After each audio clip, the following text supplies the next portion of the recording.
ایسا ہو سکتا ہے کہ کسی قبر پر کیو آر کوڈ لگا ہو، لیکن ایسا ہے کیونکہ پاکستان میں ایک ایسی ڈیجیٹل قبر ہے جس کے اوپر باقاعدہ کیو آر کوڈ لگا ہے۔ وہ کراچی کا سب سے بڑا مسیحی برادری کا قبرستان کہا جاتا ہے، پارٹیشن سے بھی پہلے کا ہے، وہاں پر قبریں بھی ہیں، وہاں پہ اگر سلیب کی بات کی جائے جو کراس نشان ہوتا ہے وہ بھی ایشیا کا سب سے بڑا ہے۔ پھر اب وہ واحد قبر ہے پاکستان کی پہلی جو ڈیجیٹلائز ہے، اس پہ کیو آر اسکین کوڈ لگا ہوا ہے۔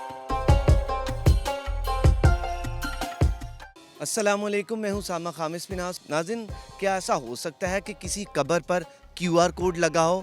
لیکن ایسا ہے کیونکہ پاکستان میں ایک ایسی ڈیجیٹل قبر ہے جس کے اوپر باقاعدہ کیو آر کوڈ لگا ہے۔ یہ قبر کس کی ہے؟ اس پر کیو آر کوڈ کیوں لگا؟ ڈیجیٹل قبر کسے کہا جاتا ہے؟ ہم جانتے ہیں۔ آج ہمارے ساتھ موجود ہیں مرزا عثمان بیگ صاحب، جو کہ قبروں پر ان کی خاصی ریسرچ ہے، اسی قبر کے متعلق ان سے دریافت کرتے ہیں۔ السلام علیکم۔ وعلیکم السلام۔ کیسے ہیں جناب؟ شکر الحمدللہ۔ مرزا صاحب، آپ بتائیں کہ پاکستان میں ایک ڈیجیٹل قبر ہے جس پر کیو آر کوڈ لگا ہے، کیا یہ حقیقت ہے؟ بالکل، ڈاکٹر رتفاؤ کی ہے کراچی میں، کوئی بھی شارع فیصل پہ ہماری مسیحی برادری کا قبرستان ہے، بہت بڑا، وہ کراچی کا سب سے بڑا مسیحی برادری کا قبرستان کہا جاتا ہے، پارٹیشن سے بھی پہلے کا ہے، وہاں پر قبریں بھی ہیں، وہاں پہ اگر سلیب کی بات کی جائے جو کراس نشان ہوتا ہے وہ بھی ایشیا کا سب سے بڑا ہے وہاں پر، اور وہیں پہ ڈاکٹر رتفاؤ کی قبر ہے۔ میں کہہ لیں میرا اپنا بھی دلی لگاؤ بھی ہے ان کے ساتھ، وہ حالانکہ مسلم نہیں ہے اور نہ ہی وہ پاکستانی ہیں، اگر ایک ہی مزے کی بات ہوں، لیکن ان کا جو کنٹریبیوشن ہے پاکستانی قوم کے لیے، پاکستانی عوام کے لیے، ادھر کے لوگوں کے لیے، مطلب انہیں پاکستانی مدر ٹریسا کہا جاتا ہے۔ ٹھیک ہے، حکومت پاکستان نے، یہ خوش آئند بات ہے کہ حکومت پاکستان نے بھی ان کو اکنالجمنٹ دی، ان کا جو تدفین تھی پورے اعزاز کے ساتھ کی گئی۔ پھر اب وہ واحد قبر ہے پاکستان کی پہلی جو ڈیجیٹلائز ہے، اس پہ کیو آر اسکین کوڈ لگا ہوا ہے کہ جب آپ اسکین کریں گے تو پوری ان کی جو ہسٹری ہے، ان کے اقوال قبر پر لکھے ہوئے ہیں، اور ماربل بھی جو ہے وہ دوسری قبروں سے مختلف ہے۔ یہ بات میں اکثر کیا کرتا ہوں کہ قبر چاہے کچی ہو پکی ہو، ماربل سے ان سے فرق تو نہیں پڑتا، اندر تو انسان کے اعمال جانے ہیں۔ عثمان بیگ صاحب، یہ بتائیں کہ یہ جو ڈیجیٹل قبر ہے، جب ہم سنتے ہیں تو ایک عجیب ایک سائنٹیفک ایک آئیڈیا آتا ہے کہ شاید کوئی سائنس نے کوئی قبر بنا دی ہے، تو اس میں صرف کیا اضافہ کیا ہے؟ ڈیجیٹل اسے ہم کیوں کہیں گے؟ کیا اضافہ ہے؟ یہ اضافہ ہی نا کہ اب آپ اگر وہ اسکین کرتے ہیں تو پوری ان کی انفارمیشن آ جائے گی، ان کی خدمات آ جائیں گی۔ جیسے میں بتا رہا ہوں کہ انہوں نے جزام، جس کو ہم لوگ کوڑ کی بیماری اگر سمجھانے کے لیے کہہ رہا ہوں، اپنے ناظرین کو سمجھ آ جائے، تو آپ دیکھیں وہ ایک ایسا مریض پہ وقت آتا ہے جو کوڑ کے، جو اس جزام کے جو مریض ہوتے ہیں، کہ اپنے گھر والے بھی اس سے نفرت کھانے لگ جاتے ہیں، جو پیپ نکل رہی ہوتی ہے ریشے میں سے، تو وہ اپنے ہاتھ میں رکھ کے، ہزاروں تصویریں ہیں فیس بک پہ، آپ میں سے کوئی بھی دیکھ سکتا ہے، وہ ان کے زخم صاف کیا کرتی تھی۔ ایک جرمن خاتون ہو کے انہوں نے پوری زندگی اپنی جو وقف کر دی پاکستانی قوم کے لیے، تو وہ کیا ہماری ہیرو نہ ہوئی؟ یہ جو ڈیجیٹل قبر کا کیو آر کوڈ کا ٹرینڈ ہے، پاکستان میں تو یہ پہلی قبر ہے، کیا یہ بیرون ملک سے یہ ٹرینڈ آیا ہے؟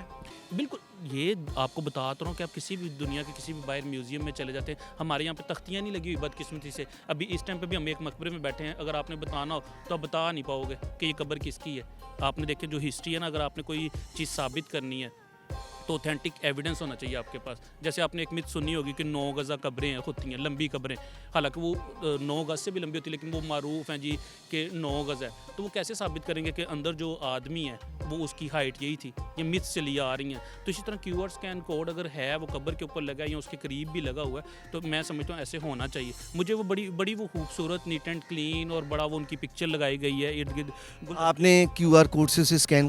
نہیں، میں نے اسکین تو نہیں کیا، لیکن مجھے آلریڈی معلوم تھا جب میں وہاں پر گیا بھی تھا، تو اسی لیے کہہ لیں کہ میں اس قبرستان میں اسپیشل وہ ایک قبر کرنے کے لیے گیا ہوں، کہہ لیں۔ یہ قبر کہاں پر ہے؟ یہ کراچی میں واقع ہے، ہمارا سندھ بڑا خوبصورت صوبہ ہے۔ مجھے یہ بتائیں کہ اس کے علاوہ بے شمار قبریں ہیں، بڑی بڑی معروف شخصیات ہیں، فاؤنڈر آف دی نیشن جو ہیں، اس کے علاوہ شاعر مشرق حکیم الامت ڈاکٹر علامہ محمد اقبال ہیں، بے شمار شخصیات ہیں، کیا کسی اور کی قبر پر کیو آر کوڈ نہیں؟ نہیں، کسی پہ بھی نہیں۔ آپ دیکھ لیں لاہور میں نے صرف لاہور کی اگر بات کروں تو 5000 شخصیات پہ میں نے کام کیا ہے، صرف لاہور شہر کی، تو میں نے تو آج تک نہیں دیکھا۔ قبروں پر آپ کی ریسرچ ہے، معروف شخصیات جو بھی ہوں، اب آپ سندھ گئے، وہاں پر آپ نے یہ قبر باقاعدہ وہاں پر گئے اور اس کو دیکھا بھی، کیا سمجھتے ہیں کہ پاکستان میں کیا یہ ٹرینڈ آنا نہیں چاہیے کہ کم از کم معروف شخصیات کی قبروں پر یہ کوڈ لگ جائے؟ تو آپ کا کیا خیال ہے؟ آپ تو ریسرچ کرتے رہتے ہیں، اچھا، قبر پہ یہ ریسرچرز کے لیے بھی ایک بڑی خوش آئند بات ہو۔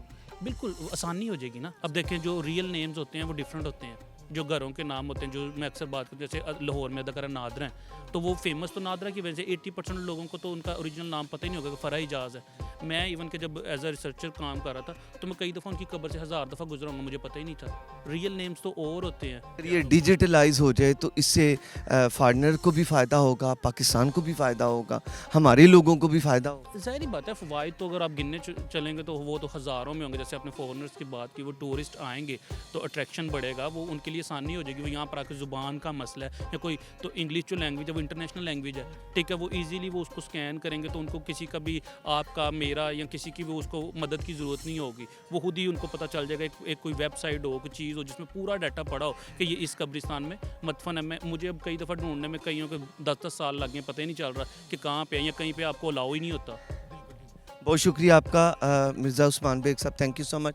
تو ناظرین, آپ نے مرزا عثمان بیگ صاحب کی یہ سنی کہ ڈیٹیلڈ انہوں نے بتایا کہ ڈاکٹر روت فاؤ کی یہ قبر ہے جس پر کہ QR کوڈ لگا ہے. اب ایک اگلی ویڈیو تک کے لیے اجازت دیجیے, اس انفارمیٹیو ویڈیو کو شیئر کیجیے.